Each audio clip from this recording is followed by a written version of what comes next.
Olá, você que me segue no Rodrigo Silva Arqueologia, que bom estarmos juntos mais uma vez para falarmos sobre a Bíblia Sagrada. E hoje eu quero discutir um assunto que já me foi perguntado uma vez numa palestra: por que Jesus, aparentemente pelo menos, desrespeitou o luto de um rapaz que queria apenas seguir a Jesus, mas antes sepultar o seu pai?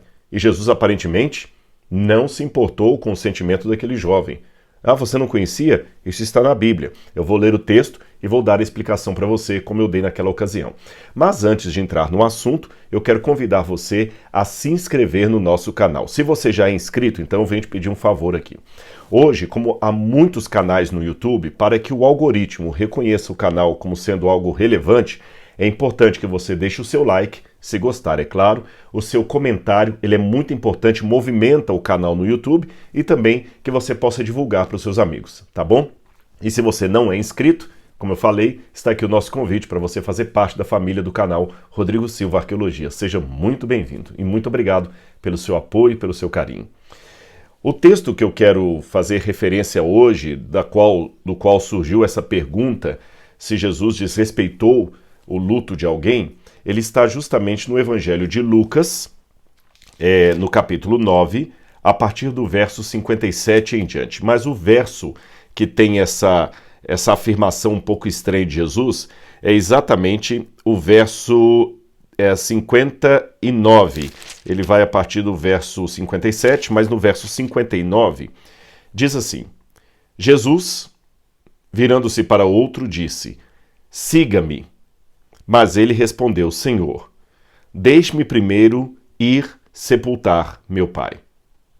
Mas Jesus insistiu: deixa os mortos sepultarem os seus próprios mortos. Você, porém, vá e anuncie o reino de Deus. Bom, colocando isso assim, grosso modo, parece que Jesus foi muito insensível. Você viu a passagem, eu li Lucas, capítulo 9, versículos 59 e 60. Jesus chegou para um jovem e falou: siga-me. E ele falou: Senhor, eu te seguirei sim, com prazer, mas deixe-me primeiro sepultar o meu pai. E Jesus: não. Deixa que os mortos sepultem os seus próprios mortos. Você vem e siga-me. Olhando assim de maneira rápida o texto, parece que Jesus foi completamente insensível com aquele rapaz. Nós sabemos que pela cultura judaica da época do Segundo Templo ou da época de Jesus, eram os rabinos que escolhiam seus alunos, mais do que o aluno escolher o seu rabi. O rabi olhava aqueles que estavam seguindo ali, quando o rabino passava por uma cidade, várias pessoas ficavam ali em torno do rabino, pegando as suas palavras, anotando na mente os seus conceitos, a sua sabedoria, e muitos jovens estavam ávidos para sair daquela situação, quem sabe de miséria e pobreza que muitos viviam, e a única oportunidade era seguir um rabino. Não que os seguidores de rabis ficariam ricos, não era esta a questão. Os próprios rabinos eram pobres, eles tinham uma segunda profissão, viviam muitas vezes o seu ministério de doações de pessoas, mas ainda assim era a chance que muitos jovens tinham de sair daquele mundinho ali, se tornar pelo menos uma pessoa respeitada dentro da sociedade judaica. Então o fato de Jesus dizer para o jovem siga-me está dentro dos padrões do judaísmo da época. Porém, aquele rapaz fez um pedido aparentemente muito justo: Senhor, eu te seguirei, mas deixe-me primeiro sepultar o meu pai. Imagine, o seu pai morreu, está lá no velório, você está chorando a dor da perda do seu pai, e um rabi passa perto de onde você está ali no velório, todo mundo chorando, sofrendo, os seus familiares, os outros entes queridos, e ele naquele momento, eu diria inapropriadíssimo, convida você para ser aluno dele. Não faz sentido isso. Ele deveria consolar você pela perda do seu pai, do seu ente querido. Olha, eu quero que você seja meu aluno. Numa situação dessa, já era normal o rapaz falar assim: olha, desculpe-me, eu não quero ser aluno do senhor nunca. O senhor é uma pessoa insensível. O senhor, ao invés de me consolar pela perda do meu pai, vem num momento desse me chamar para ser seu aluno? Não faz sentido nenhum. Imagine eu chegar lá no funeral, no luto, no funeral de alguém lá, no momento de dor, de pranto, de decepção, de angústia, de perda, e falar assim: olha, aproveitar que eu estou aqui, venha para o UNASP ser meu aluno de arqueologia. Não é o momento mais inteligente para eu poder fazer uma proposta daquela, não é? Mas é o que o texto está falando. Pior ainda é que o rapaz, de maneira humilde, falou: não, senhor, eu te seguirei, mas deixe-me primeiro só sepultar o meu pai. E parece que Jesus, considerando todos os enlutados ali como mortos, uma maneira até desdenhosa de se referir a alguém, fala: não, deixe os mortos sepultarem os seus mortos. Quanto a você, venha e siga-me. E então? Antes de eu dar a explicação desse texto, deixe-me dizer que uma situação muito curiosa aconteceu quando a pergunta sobre ele me foi feita. Eu estava numa palestra nos Estados Unidos e o interessante é que nesse dia que eu dei a palestra, abriram para perguntas e respostas, logo no início da palestra ali, na verdade até um pouco antes de começar a palestra. E uma senhora que o marido dela era agnóstico, não queria saber da igreja de maneira nenhuma, ela insistiu muito para ele ir, porque haveria de encontrar alguém que falaria de arqueologia. Então, com muito sacrifício, ele acabou aceitando. E eles saíram de carro. E no caminho, o marido pegou esse episódio aqui para falar com ela assim: você pensa que eu não conheço a Bíblia? Eu estou indo lá porque você está insistindo. Mas veja bem, Jesus uma vez desrespeitou o luto de um rapaz. Esse Jesus que você acredita, que você crê, que fala que é amor, ele não foi sensível nem com a perda de alguém que ele queria para ser seu discípulo. Como é que você me explica isso? E ela no carro com o marido não soube que resposta dar. Ele falou: nunca vi um crente tratando desse assunto ou me dando uma explicação satisfatória. E, coincidência das coincidências, eu prefiro chamar isso de providência, quando eles entraram na igreja, foi justamente o momento em que alguém estava fazendo a pergunta sobre esse texto e eu tive a oportunidade de responder não apenas ao que estava questionando o assunto, como o marido daquela mulher que ficou assustado ao chegar na igreja e ver alguém tratando justamente de um dos pontos fortes para ele para não aceitar a Deus. Curioso, não é? Bom, para a gente entender um texto da Bíblia é importante duas coisas: analisar o contexto literário e o contexto histórico em que a passagem está sendo escrita. Quando eu digo contexto literário, eu me refiro assim aos versos que estão logo acima e logo abaixo. Eles podem me dar uma boa nuance para explicar o que aquele texto quis dizer. Vamos supor que você já deve ter visto na internet, às vezes tem um videozinho de um rapaz falando assim para a moça: você é horrorosa, não quero saber de você está aqui realmente para trabalhar para mim como uma escrava. E a moça ouvindo assim, tudo tranquilo e tudo. Aí no final do vídeo ele fala assim: pois é, e ele teve coragem de falar isso para a esposa dele, acredita? Ela: nossa, é um absurdo mesmo. Aí a gente começa a rir. É uma piadinha de internet, mas que eu tomo para ilustração do que eu quero dizer. A frase daquele rapaz para a moça, esposa, namorada, não sei, para a mulher ali, parecia uma frase dele sendo altamente machista, altamente segregador da mulher, altamente, sei lá, tudo que você pode pensar de ruim de um rapaz. Tudo. Mas quando você ouve até o final, embora seja uma piada, eu disse, você vê que ele está apenas descrevendo o que alguém falou para a esposa, não é que ele mesmo pensava daquele jeito. Então, muitas vezes, a gente pega uma frase fora do contexto maior e ela pode tornar uma pedra de tropeço ou um motivo de embaraço que não seria se atentássemos para o conjunto da obra. Então é bom você olhar a Bíblia como um todo. Olhar, por exemplo, aquela passagem, Jesus falou aquilo ali em que contexto? O que está mais acima, o que está mais abaixo? Tá certo? Quem escreveu aquelas palavras, seja de Jesus ou de algum texto do Antigo Testamento, escreveu em que propósito, com que propósito, em que época, em que contexto? Você deve ouvir certamente o ditado que afirma: texto fora de contexto vira pretexto. E isso é verdade. Então, o contexto literário é olhar mais ou menos em que situação aquela passagem está inserida, em que ocasião da Bíblia.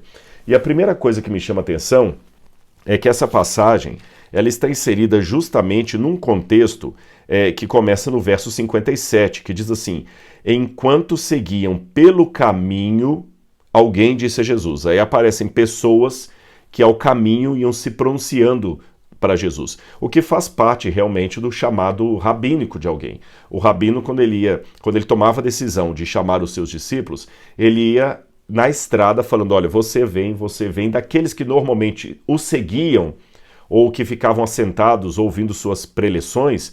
O dia que ele ia escolher o seu séquito, os seus imediatos, os seus discípulos, digamos assim, os talmidim, como fala em hebraico, os talmidim, ele fala assim, olha, você eu quero. Então é nesse contexto.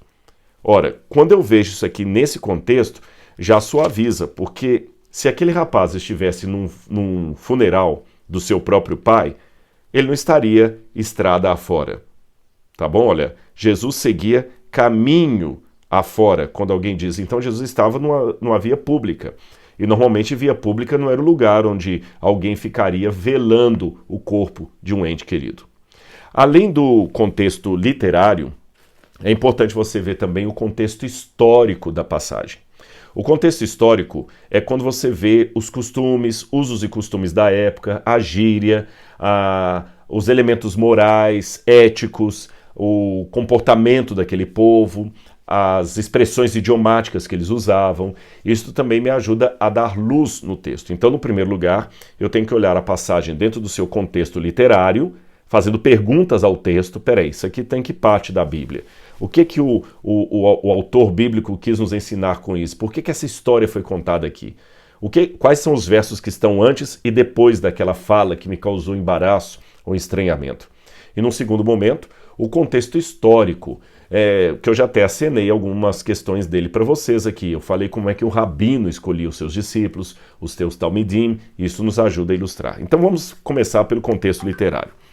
O contexto mostra pessoas que queriam seguir Jesus, mas estavam apresentando, como é que eu diria assim, desculpas para isso. Então vamos lá. O primeiro fala assim, olha, vou te seguir, vou segui-lo por onde quer que o Senhor for. Mas Jesus lhe respondeu, as raposas têm suas tocas e as aves do céu seus ninhos, mas o Filho do Homem não tem onde reclinar a cabeça. Por que Jesus deu essa resposta tão enigmática a um dos seus discípulos? Aparentemente, Jesus o chamou, embora o texto não diga isso explicitamente, mas implicitamente a gente pode deduzir que sim. Ou então ele se ofereceu. Pode ser também o caso que ele tenha se oferecido, o que seria algo completamente inusual para a época, que era o rabino que escolhia os seus discípulos, não era a pessoa que se oferecia. Então eu tenho duas hipóteses. Ou que esse sujeito se ofereceu, ou que Jesus o chamou. Mas só que não está mencionado que Jesus o chamou, está apenas a resposta que ele deu a Jesus. Ele falou, mestre, eu te seguirei onde o senhor for. Aí Jesus, é mesmo? Aí Jesus conta uma mini parábola para ele, uma comparação. Jesus fala assim, olha, uma analogia. As raposas têm suas tocas e as aves do céu têm seus ninhos, mas o Filho do Homem não tem onde reclinar a cabeça. Isso parece quase uma charada. Quando você vai, raposas têm suas tocas, agora eu vou sair do texto aqui, vou para o contexto histórico, a gente descobre uma coisa interessante. Na época que Jesus estava no seu ministério aqui, já adulto, percorrendo a Galileia, a boa parte de Israel estava dividida na mão dos filhos de Herodes, menos Arquelau, que perdeu a jurisdição da Judéia.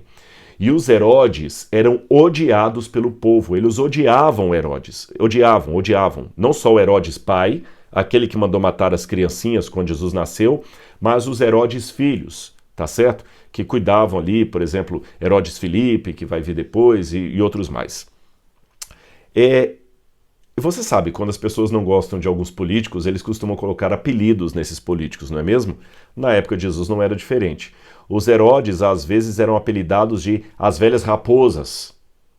E um dos motivos por que as pessoas chamavam os Herodes de raposas e os odiavam é porque, além de serem vendidos para os romanos, os Herodes, a família herodiana, eles não eram legitimamente judeus, de acordo com o padrão da época, porque Herodes, ele tinha o pai judeu, mas a mãe era uma princesa da Idumeia. Ou seja, o judeu, até a época de Maimônides, era assim, o judeu de verdade é o filho de mãe judia, não o filho de pai judeu. Por que isso?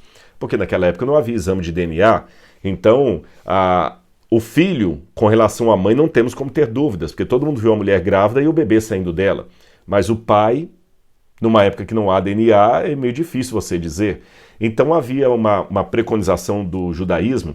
Eu não sei bem se na época de Jesus isso já estava preconizado, porque nós temos isso mais na época de Maimônides, que já é a Idade Média. Mas muitos especialistas acreditam que na época do Segundo Templo também já estava em voga essa prática, ou seja, de considerar judeu legítimo apenas aquele que era filho de mãe judia e não de pai judeu. Como Herodes era filho de pai judeu e a mãe dele não era judia, ela foi convertida ao judaísmo e as pessoas já não gostavam de Herodes, e quando você não gosta de uma pessoa, qualquer motivo é motivo, então a partir disso, Herodes era uma raposa velha.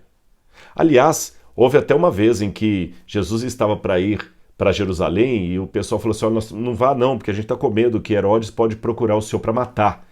E Jesus falou o seguinte, olha, diga àquela raposa, falando de Herodes, que eu vou pregar, eu vou fazer, e na hora certa que Deus vai permitir que eu seja entregue nas mãos daqueles que vão me matar. Mas ele se refere a Herodes, aquela velha raposa, aquela raposa. Então havia esse apelido. Então alguns acreditam que quando se fala as raposas têm os seus covis, está fazendo uma referência analógica à família de Herodes. E as aves dos céus têm os seus ninhos. Os gentios, ou os não-judeus, eram normalmente na literatura apocalíptica chamados de aves do céu. E um dos emblemas do Império Romano, que era um desses estrangeiros ocupando forçosamente um lugar ali em Israel, era a águia romana. Então muitas pessoas ficavam irritados de ver aquelas águias, ou aqueles pagãos, aqueles gentios não-judeus, ocupando um lugar ali em Israel. Então a partir disso é possível imaginar que Jesus tivesse dito assim, as raposas têm suas tocas, ou seja, os Herodes têm um lugar. As aves do céu têm os seus ninhos, os romanos também têm um lugar em Israel, mas o Messias não tem nenhum lugar para reclinar a cabeça. Em outras palavras, se você está querendo me seguir, achando que eu vou dar recompensa, fama, boa política, você está errado, meu amigo. Não é isso que você vai encontrar. O segundo que aparece dialogando com Jesus é esse do caso do pai morto, mas eu vou pular de propósito para deixar isso para o final. No verso 61, você tem o terceiro indivíduo, o terceiro candidato, que diz assim, Senhor, quero segui-lo, mas permita antes que eu me despeça das pessoas que estão em minha casa. Mas Jesus lhe respondeu, ninguém que põe a mão no arado, olha para trás, é apto para o reino de Deus. De novo, uma mini parábola do arado. Esse rapaz, quando ele fala o seguinte, eu te seguirei, mas deixe-me primeiro despedir dos de casa, o verbo apolio, despedir, não é só despedir no sentido de, vou dizer tchau. Pode significar também assim, pedir autorização, pedir licença para ir. É como se ele dissesse assim, Senhor, eu serei o seu discípulo, desde que minha família concorde. E se há um único motivo para o qual você está liberado para desobedecer seu pai, sua mãe, a sociedade, o governo, qualquer um, esse motivo é seguir a Jesus. Se você tem que honrar o seu pai e sua mãe, é mandamento de Deus com promessa. Mas se seu pai e sua mãe se interpuserem entre você e uma decisão ao lado de Cristo, eles têm que perder. A Bíblia também fala que nós devemos respeitar as autoridades constituídas, os governos, sermos bons cidadãos, pagarmos os nossos impostos, dar a César o que é de César. Contudo, a própria Bíblia coloca o caso emblemático dos companheiros de Daniel, que se o governo estabelece uma lei, como no caso de Nabucodonosor, para que eu adore uma imagem no lugar de Deus, eu estou perante os céus livre para desobedecer aquele governo. Então a mesma coisa esse rapaz aqui. Aí Jesus fala com ele de maneira parabólica ou simbólica. Aquele que põe a mão no arado e olha para trás não é apto para o reino de Deus. Quando você trabalha na terra, o arado, você tinha um animal que ia puxando assim à frente e você ia atrás, segurando ali aquela parte que vai cavando a terra, preparando a terra para a semente. E logo atrás de você vai ter que vir também ao mesmo tempo alguém jogando as sementes. Mas se você está preparando o arado ali e olha para trás, o que acontece? Você pode não perceber que o boi está fazendo uma linha torta e não está seguindo o traçado correto ali do arado e pode até cair no abismo, porque muitas vezes o arado era feito em lugares de terraças, onde você tinha um campo, assim, um terreno e logo após um despinhadeiro. Então era perigoso. Então Jesus disse a mesma coisa, uma vez que você toma uma decisão ao lado de Cristo, se olha para trás, já era. Percebeu que o contexto então é de pessoas que estão apresentando desculpas? Agora sim, estamos prontos para ir no indivíduo que falou que ele queria primeiro sepultar o pai dele. Para explicar isso, é bom nós sairmos do texto agora e entender o que era um processo de sepultamento nos tempos de Jesus. Eu tenho aqui uma maquete de um túmulo da época de Jesus, olha, uma miniatura aqui. Quando falo em túmulo, muitos de nós pensamos em cemitérios, com cruzes, lápide, aquela coisa toda, né? A gente jamais pensaria isso aqui. Mas no tempo de Jesus, na época do segundo templo, era assim que eles sepultavam as pessoas. Geralmente você tinha uma rocha cavada, tá vendo? Isso aqui é uma rocha, olha. Então na rocha eles faziam uma pequena abertura, uma porta, cavavam literalmente.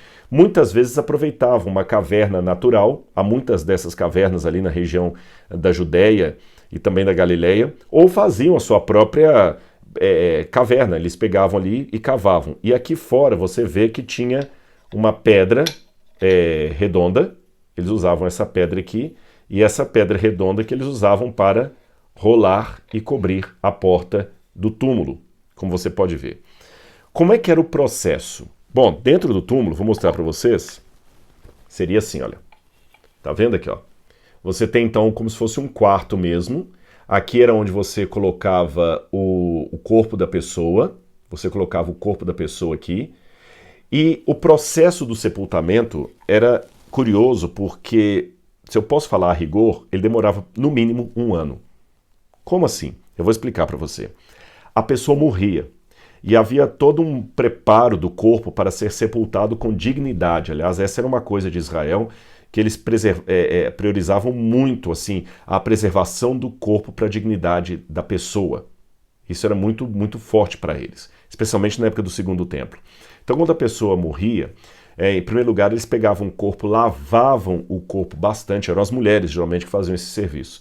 Lavavam o corpo, penteavam o cabelo da pessoa, passavam perfume no corpo, passavam óleos aromatizantes no corpo, perfume, pegavam o corpo e colocavam então toda uma bandagem nele, tá certo? Os lençóis passavam na cabeça e tudo mais. E depois que eles passavam toda essa bandagem, o corpo era levado para dentro de um lugar como esse, e aqui dentro ele era colocado numa cama que geralmente ficava num cantinho assim. Depois que eles depositavam o corpo aqui, eles saíam e alguns membros da família, geralmente podia ser o pai, os irmãos mais velhos, pegavam a pedra, uma pedra pesada, e rolavam a pedra, lacrando a entrada do túmulo. E o corpo ficava lá dentro. Esperava-se aproximadamente 1 ano. Depois de 1 ano, vinham os mais velhos, abriam aquela porta. Era uma obrigação especialmente do filho primogênito. Ele abria aquela porta, entravam, e evidentemente que no lugar do corpo você só tinha os ossos da pessoa.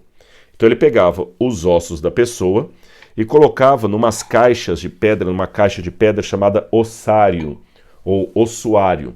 Essa caixa ela tinha o tamanho de um fêmur, que é o maior osso do corpo humano.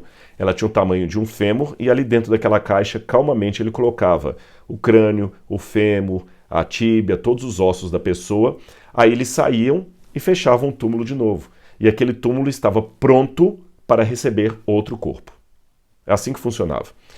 Você vê vários episódios aqui, por exemplo, por que as mulheres, quando colocaram o corpo de Jesus no túmulo e fecharam, e no domingo, quando Maria Madalena e outras mulheres retornam ao túmulo, a pedra estava removida, e era pesada essa pedra, elas não entendiam como é que alguém conseguiu remover a pedra e tirar o corpo.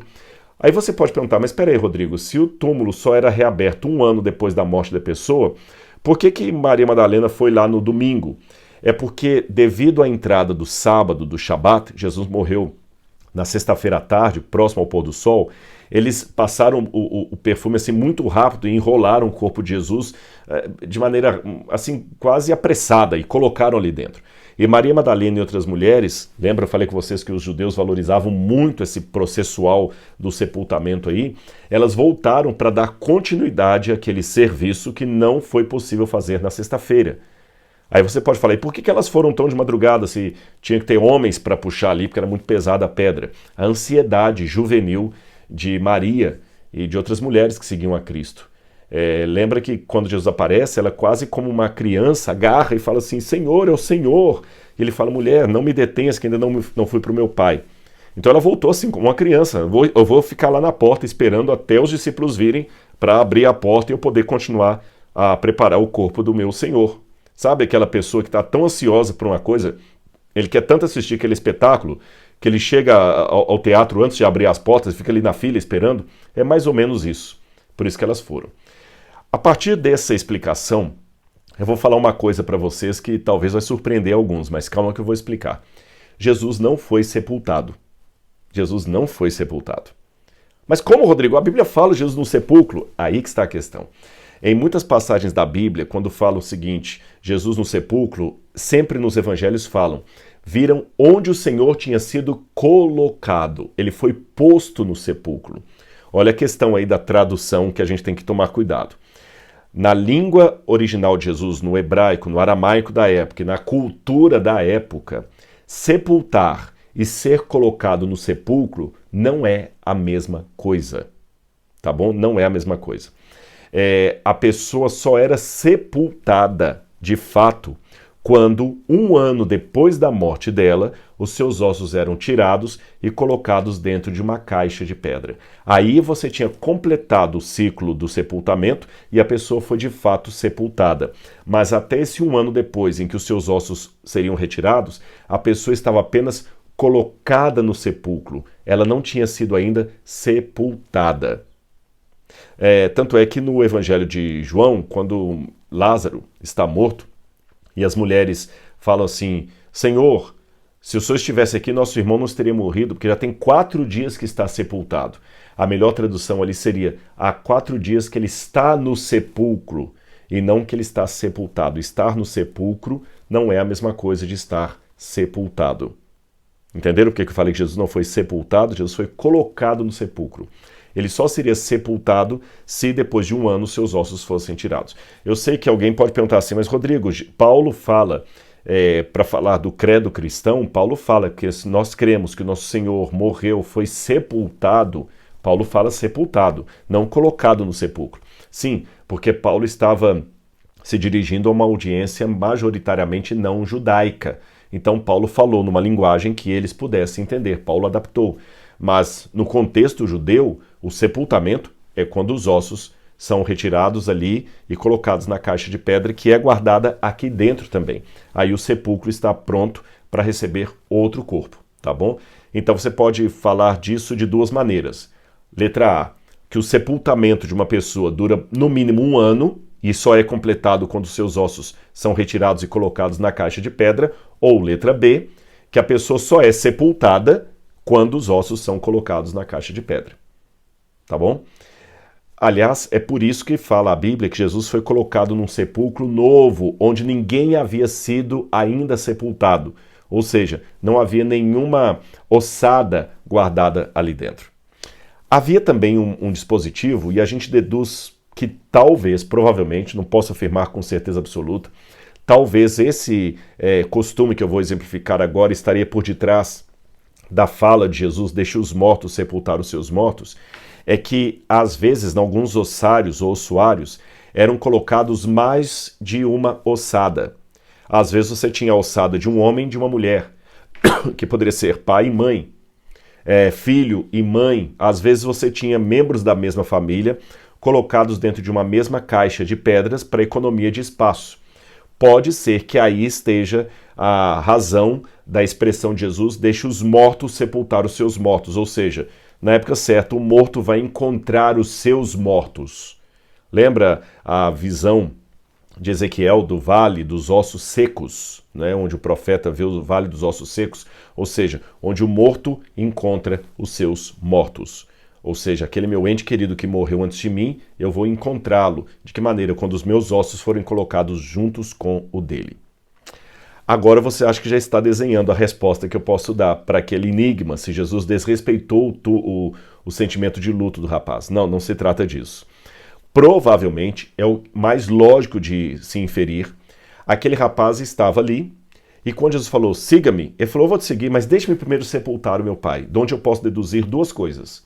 Letra A, talvez o pai dele houvesse morrido, mas ele queria esperar passar 1 ano da morte do pai, para depois ir lá, tirar os ossos do pai, que aliás, eu esqueci de mencionar, essa é uma obrigação social do filho mais velho, do primogênito. Ele que tem que ir lá tirar os ossos do pai e colocar dentro da caixa de pedras. Geralmente é o filho mais velho que cuida desse processo. Então ele falou, olha, deixa primeiro passar um ano, aí eu venho, tiro os ossos do meu pai, depois disso eu estou livre para seguir o Senhor. Ou, opção B, o pai talvez não houvesse nem morrido. Talvez o pai estivesse vivo. Ele estava esperando primeiro que o pai morresse, passasse um ano, aí depois disso ele estaria livre para seguir a Jesus. É mais ou menos como uma expressão idiomática do árabe, do Líbano, que Kenneth Bailey ouviu várias vezes os libaneses lá no porto de Beirute conversando, isso nos anos 70, 60, 70, eles falando em árabe, ô meu filho, que você, eu te abençoo, que você possa me sepultar. Ele achava interessante isso, que você possa me sepultar, os pais abençoando os filhos assim. E numa época em que muitos jovens libaneses estavam saindo do Líbano para migrar para outros países da Europa, ele ouviu também um pai falando com o filho assim, mas você nem me sepultou, como é que você vai sem me sepultar? Ou seja, você como filho mais velho tem que cuidar do meu corpo na hora que eu morrer. Ou seja, é uma prática que até os muçulmanos nutrem até hoje. Quando uma pessoa morre, o filho vai lá e ajuda a enrolar o corpo do pai num tecido, alguma coisa assim. Agora, quer seja o fato que o pai daquele rapaz houvesse morrido, mas ele queria esperar um ano, ou quer seja o fato que o pai dele nem tivesse morrido, mas ele queria esperar primeiro que o pai morresse, passa-se um ano para seguir a Jesus, em ambas as situações, ele está postergando a aceitação de um chamado que demanda um imediato sim, Senhor.